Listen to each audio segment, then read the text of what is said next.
So the biggest news coming out today, India downgrading its diplomatic relationship with Canada, withdrawing its High Commissioner Sanjay Verma and other diplomats and officials after Canada says that its Indian diplomats are persons of interest in an investigation. Of course, it doesn't say which investigation, but we're assuming this is the Hardeep Singh Nijjar assassination controversy that has really engulfed India-Canada relations over the last year. Today, we're seeing a culmination of that with possibly massive diplomatic consequences for India and Canada.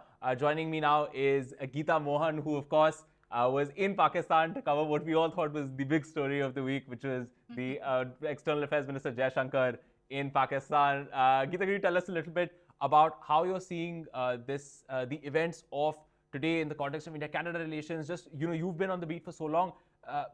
How unprecedented is this? Could you just begin by giving us that sense of what's happening between India and Canada? Well, it is quite unprecedented because we've not seen a recalling of high commissioners or diplomats, envoys from this part of the world, particularly so. We've seen downgrading of diplomatic ties. The last we saw from the Americas was the United States of America when the Devyani Khobragade case happened, and there was certainly quite heightened tensions with the United States of America, but nothing, Shashank, to the extent that we're seeing today. It is a very, very serious allegation against Indian diplomats and none other than the Indian High Commissioner himself.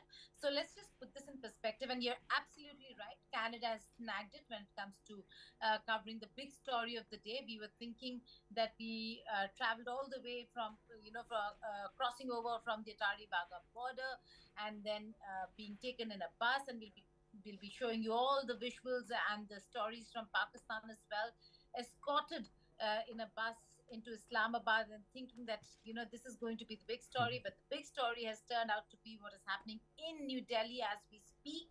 The Canadian High Commissioner, or the Charge d'Affaires, the acting High Commissioner, was summoned, and a very strong message to Canada with the withdrawal news. And now, putting it in perspective, Shashank, like I said, we've seen the ongoing diplomatic spat between India and Canada, but when India puts out this message with regards to the and like you rightly pointed out, they've not named the incident, they're not talking about the case, they all are talking about an ongoing case, but they're not mentioning it. But in all probability, it is the Nijjar killing, wherein Canada has very clearly said that there could be alleged Indian involvement.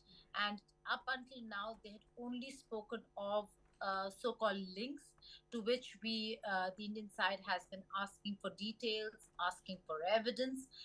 But now they've gone a step further. In the latest, they've also said and almost alleged or named Indian High Commissioner to Canada as a person of interest in the case. That's very, very serious, Shashank. We've already seen downgrading of diplomatic ties in the sense of trade between the two sides not really happening the way it should. Conversations and engagements really reduced in the past year and a half. Right. And now we're looking at the Indian High Commissioner returning to India, and all the other diplomats who've been targeted or named by Canada. Again, this comes at a time, and you have to see both the pictures. One, that there's an ongoing case, yes, about Nijjar, and the Canadian authorities will be looking into that case. But the other side of it is that just today there was another video that was put out by extremist Khalistani organizations. We're not going to name them because they don't need to be named and promoted, but extremist organizations who have actually come out and threatened the High Commissioner and Indian diplomats. And yet, if Canada can take so much action on one case, the fact that they fail to take action on the other is something that concerns India. And that's the reason why they're saying that they don't feel that the Indian envoy and other diplomats are actually safe in Canada. So this is a big development, huge developing story. We'll keep tracking. But for now, just sticking to the fact that the Indian envoy and diplomats have been asked to withdraw in itself, Shashank, like you first asked, is unprecedented. We've not seen such decisions and steps being taken in a very long time. The last real strained relations between India and any country in the Americas was with the United States of America. Right. Could I ask you a little bit about just the impact on, first, could I ask you how this is going to be seen around the world, this re-flare up of the escalation between India and Canada? Are we likely to see various different countries weigh in? Are we talking about Western countries? Or do you think that they are going to largely turn a blind eye to what's happening and say, look, this is largely an India-Canada matter, not a matter for us to be involved in? I think the Five Eyes are involved in a way because does include intelligence sharing. It does include the kind of intelligence that Canada apparently got, and they've said that they received it. It was not their own intelligence agency, but one of the Five Eyes. And this was the beginning of the entire controversy when the whole issue broke out after Trudeau spoke in Parliament, the Canadian Prime Minister. And back then, Shashank, they were all talking about the Five Eyes involvement. Now, what are the Five Eyes? This is intelligence sharing amongst five countries, which includes the United States of America, Canada, UK, New Zealand, and if I'm not wrong, Australia. So these are the Five Eyes. And the information was that one of the Five Eyes, then later, firstly, they reported it that there are allegations of some links.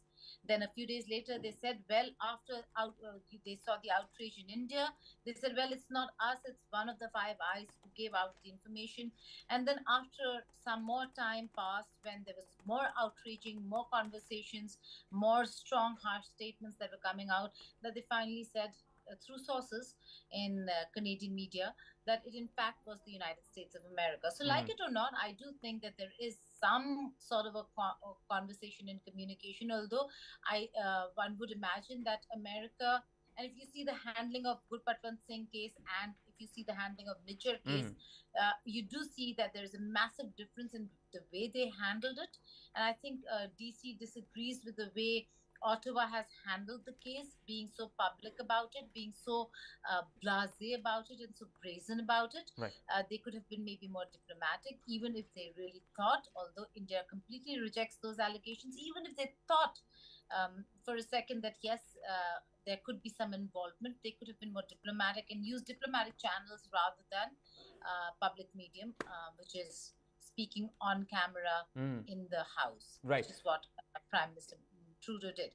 But America has dealt with it very differently till the time it didn't reach the courts.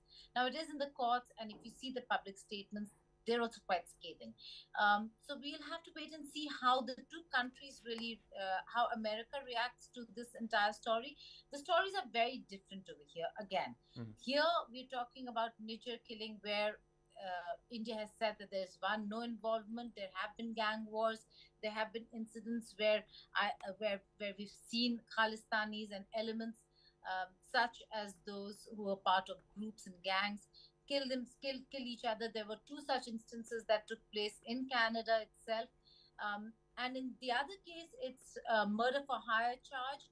The man is still alive. He still continues to threaten. He's a Canadian American or an American Canadian, however you'd want to put it. And he continues to threaten Indian diplomats sitting on American soil or Canadian soil, continues to threaten Indian diplomats. He maybe uses the legal escape of nuancing his statements by saying, oh, but I said this, but look at the fine print. Right. The fact is that the statements are very, very dangerous. And Canada, as also the United States of America, should be looking at it very seriously. The posters that come up, even if there's a fine print of with ballot, through ballot and not bullet, kill these diplomats. And then there's a very fine print which says with ballot, not bullet. But you have a man, you have the Indian High Commissioner's face riddled with bullets. Absolutely. And that is a statement in itself. You don't need a fine print to read any of that, right? So I think there are serious concerns. And this is a diplomatic spat that is not going to end anytime soon. And I don't think, Shashank, it certainly is not going to end well for either side, because this has become serious. Now we'll have to wait and see how it works out in some time to come, because Elections are around the corner in Canada. Trudeau is not very comfortably placed.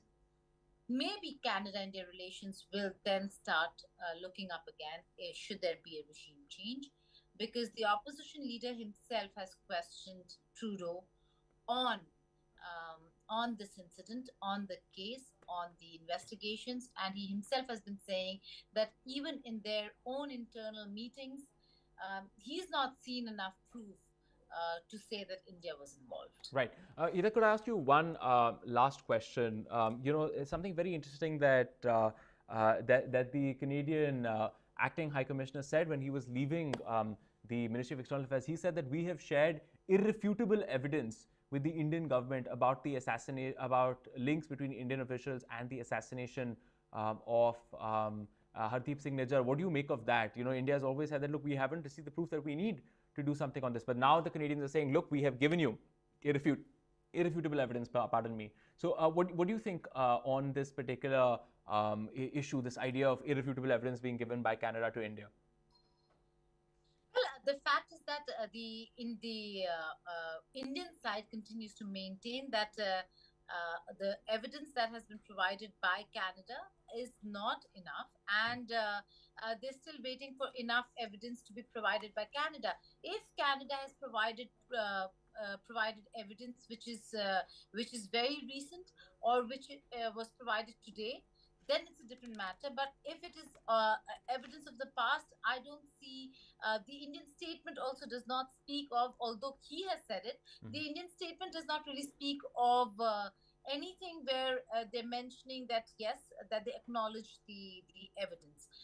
There would have been some forward movement if the Indian side would have acknowledged the evidence as irrefutable evidence. So we'll have to wait and see whether if that really is going to work out for Canada in terms of India accepting the evidence. Having said that, withdrawal of the Indian envoy and other diplomats from Canada is a serious turn of events, Shashank, and it is going to take a serious turn when it comes to the implications and the repercussions it would have further in the ties between India and Canada, or the lack of it now, because I don't see any sort of cooperation or engagement in the coming future.